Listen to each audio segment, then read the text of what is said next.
Iniharap na sa piskalya ang 3 sospek sa pagpatay sa mayor ng Makunakon, Isabela.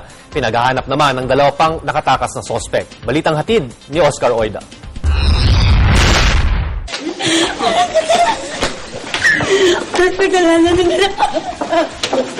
Hindi napigilang maging emosyonal na mga kaanak ng 3 naarestong suspect na sina Christian Pahinado, Michael Domingo at Mary Grace Malones Abduhadi nang irekomenda na sampahan silang 3 ng mga kasong murder at attempted murder. Ang mga anak nito walang malay.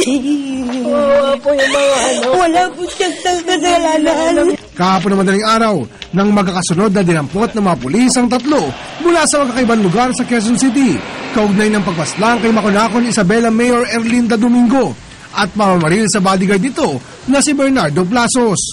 We only base on what had been submitted to us. May mga witnesses na positively pointing to these 3 respondents who took part in the killing of Mayor Erlinda Domingo. They serve as lookouts and they serve as backup. Dagdag pa niya, positibo raw kinilala ang 3 ng nasugatang bodyguard ng Mayora. I personally made an examination, personally examined Bernardo Plasos, and he positively pinpointed to these 3 respondents, the 2 gentlemen and the lady.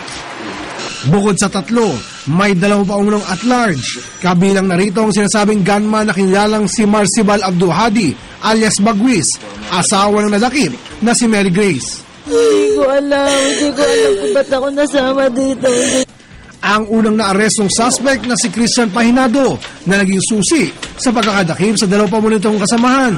Sinabi sa media na napilitan lang daw siyang magtuturo. Wala silang kasalanan. Pinilit ako, pinahirapan nila ako. Kinorente daw po siya. Kinorente ako ng mga ginawa sa inyo, sir? Kinorente nila ako, pinahirapan nila ako. Itinanggi naman ng Criminal Investigation and Detection Unit ng QCPD ang paratang na pangtotorture ni Pahinado.